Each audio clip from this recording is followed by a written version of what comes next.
What's up, everybody? Welcome to the Recruiting Masters Podcast, episode 18, brought to you by the CFC Insider. I'm Katie Burt, content manager for CanadaFootballChat.com, alongside Clint, Uttley, lead analyst and head of the CFC Scouting Bureau and former youth sports head coach. Hey, Clint, how are you? Good, yourself? I'm good. So I hear that your school's winding down. The kids are going crazy. You just finished your spring ball down in Bellingham. Tell us a little bit about that. We took our varsity team down the New West Secondary School, Hyax.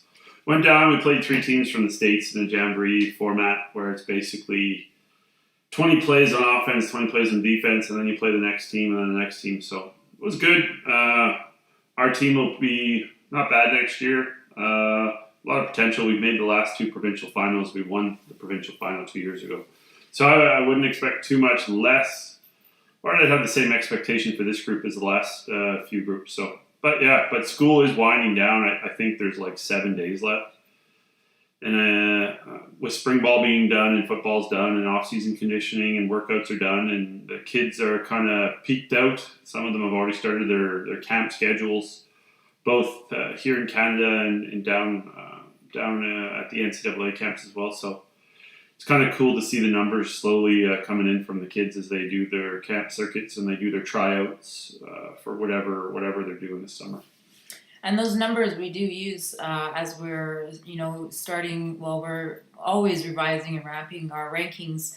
The CFC 100, the CFC 150, and the CFC 60, which you can find on CanadaFootballChat.com under the rankings tab.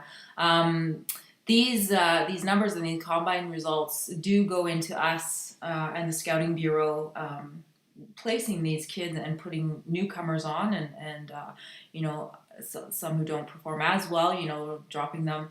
But today we're going to talk about some of these up-and-comers, freshmen and sophomores, as well as discuss a little bit about the post-grads and how, it looks like they're getting earlier and earlier and more. And then also the same at Offer That Guy, where we reach out to scouts to take a look at these kids so that they can potentially get an offer down the road. So be sure to follow us on Facebook, Twitter, @ChatFootball, Instagram, CFC_football, and YouTube. You can hit the subscribe button on your YouTube channel so that we can increase the features that come with increased subscriptions. And don't forget to sign up for your exclusive CFC Insider membership today. Just hit the subscribe button for access to rankings, analysis, and our daily football recruiting news from across Canada. So recently, Clint, there was an article that came out from the AFCA magazine, the AFCA conference, that we were part of this article about recruiting internationally and the prospect game. Can you tell us a little bit about that? Yeah, there's 2 big things that have happened over the last little bit. One is CanadaFootballChat.com has started to work with Tracking Football down in the States. Tracking Football, basically they take combine data, scores, analytics, and they basically use their software and they can push out a score that a lot of the NCAA schools are now starting to look at. They have a number of super high profile clients. If you want to go on their website and take a look. So that's happened. We've also in the last publication of the American Football Coaches Association, which is the acronym AFCA.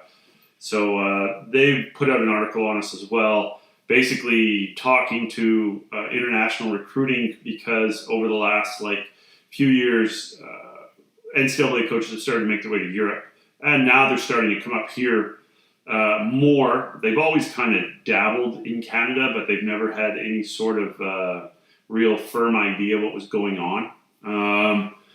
There was the opportunity where some of them who came here quite frequently would wrap their heads around it, but they've never really had something to go to. So now they have the list. That's kind of been pushed out through that article talking about our prospect game, our CFC prospect game that just went in June, where we were working, or TSN was producing the game and they were pushing it out through their network. We were also working with the CFL office to help us with that at various points for different parts of it. But so it was an exciting last couple of weeks for CanadaFootballChat.com for the prospects, because it's like you have tracking football, who we now have a relationship with. There's the CFL itself.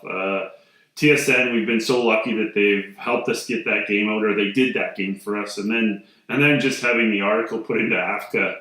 Basically, every football coach in North America, or that attends or is part of the AFCA Coaching Association, will get that article, and hopefully that will basically bring more and more scouts, recruiters, so on and so forth, coaches, to basically what is the top of our mountain, which is the prospect game. And it'll allow us to kind of see more kids and test more kids and push that data onto tracking football. So that's where that's kind of a long answer, but we're super pumped about that. And yes, we were in AFCA. Who else in Canada can say that? No kidding. And you can follow Tracking Football on their Twitter. I'm not sure if you mentioned it. Their handle is at TRCK Football. And the article actually that they put out today has quite a few of the prospects that were featured in the CFC prospect game. So they are, it does, now that this game, or the CFC prospect game, has come into fruition and is, going to gain more momentum, it's going to be important for kids to attend our CFC events, because the showcases will lead into, obviously, if you perform well, a tryout, and then if you perform at your best, you're going to be featured in that 74-man roster that gets to play on TSN. Yeah, I mean, if you look at it, it's like, if you really push through that thing and achieve at a high level, you're going to get into the group of, we'll call it the group of 74. If that doesn't work out, the way it was planned, you still could get into our group of 300, which is our CFC 150s. Right. Our group of 200, okay, which is the 100 in each class, then the 150 in each class.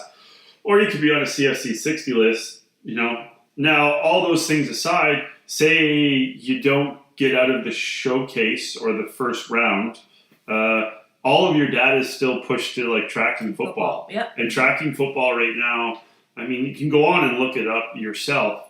They're basically taking all those combines that you hear of anywhere and everywhere, all that data, when you guys put that out there, or they get their opportunity to look at it, that's numbers. Those are analytics. Those are things that are pushed onto a website that coaches and schools pay for to look at, and they give you a score. And then people are going to look at that. And that's something that's firm. It's like, it's there. And those numbers have been confirmed. So coaches, they'll weigh that more than they will, like, you put and I ran a 4.6 on your Twitter handle. Yeah. So, I mean, so there's various levels. And then if you make it all the way through to the end of the game, well, then you hit all those levels. So you're on tracking football. So their numbers, they push them out for you. You've made the CFC 150. You've made the CFC 100. You've made the tryouts. You've made the CFC prospect game. You went to the prospect game. You lit it up. Then you go to camp the next weekend, and boom, voila, you have an NCAA offer.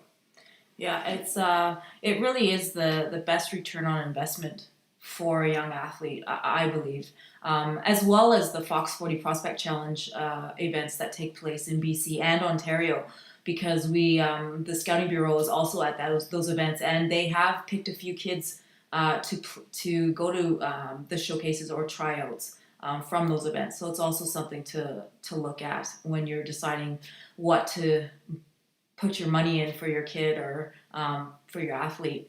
So Clint, let's talk about a few of these up-and-comer freshmen, sophomores that are going to be ranked here in the near future. We've got Hughes Picard, a quarterback out of Quebec. He's 5'10", 180 pounds. He plays for the perennial powerhouse CFC 50 Seminar Saint Francois. That's a bit of a tongue twister. He's a really good athlete. He has solid fundamentals, and he throws a very catchable ball.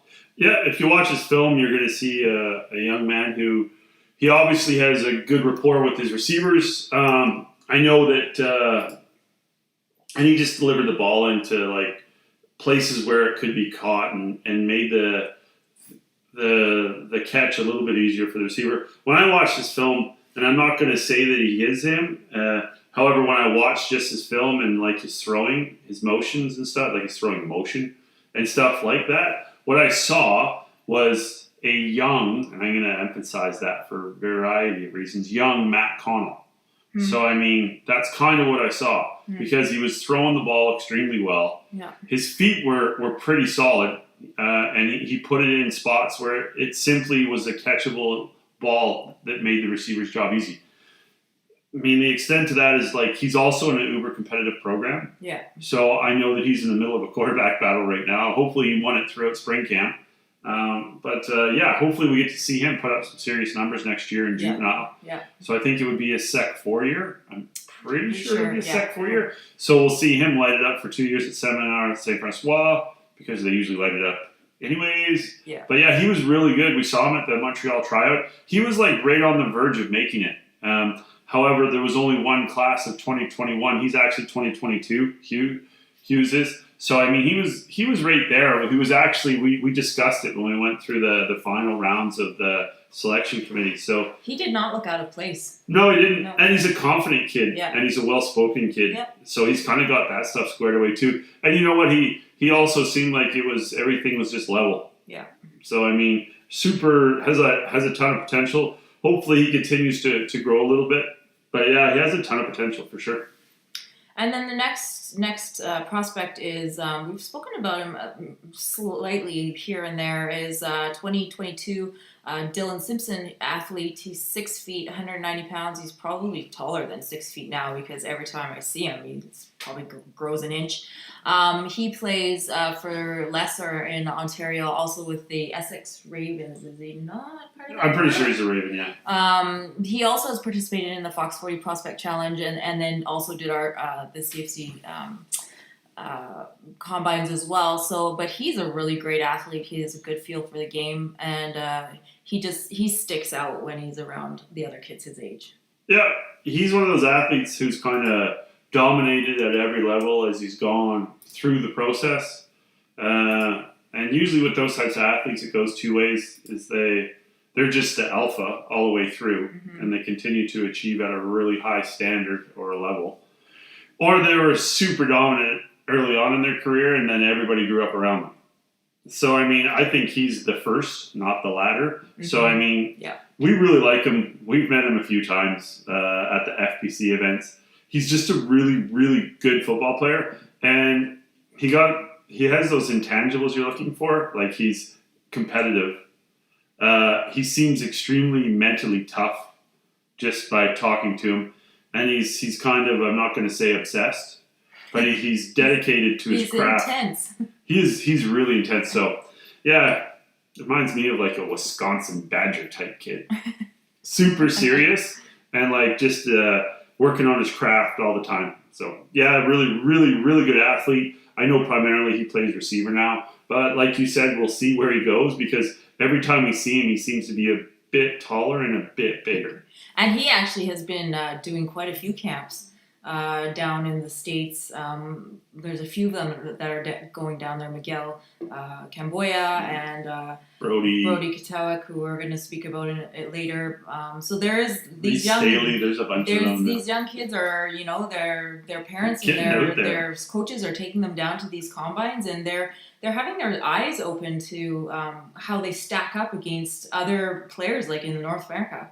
Yep, I think it's good for the kids. I mean, I don't think a parent should go to like 10 camps in one summer, but I don't see. I mean, you have the option to play provincially or play in the OVFL in Ontario. Yeah. But the rest of the provinces, what do they do in the summer? They play provincially, or you can go down to a camp. And I would strongly suggest that all the kids, at some point, if you're super serious about trying to get like a scholarship, you should probably go to a camp or plan. You will never get a scholarship if you don't go to a camp, unless you're just a super freak.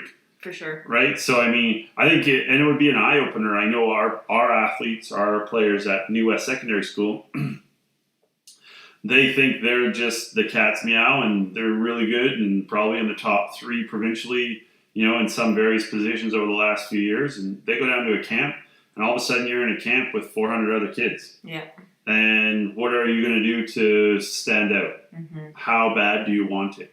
So, I mean, and you'll see the kids, they're competitive their competitive nature really shines through in those moments. Not dirty, but like they're just uber competitive and they jump to the front of the line and they're revved up and they're ready to go. So I really think if a kid is super serious about trying to go as far as they possibly can, that at some point they should do at least one or two of those camps. Yeah, I agree. Wherever they are. And if you're going to go to a small camp, make sure there's some schools there so it's not a waste of your time. If you're going to go to a big camp, well, you probably won't stick out as much, but there's going to be 100 schools there. Yeah. So you got to kind of balance it out and maybe go to one big and one small camp and kind of see how that all fits into your schedule. Yeah, so good points. So to get the scoop on the next 7 prospects, sign up for your CFC Insider membership today. Just click the subscribe button on CanadaFootballChat.com.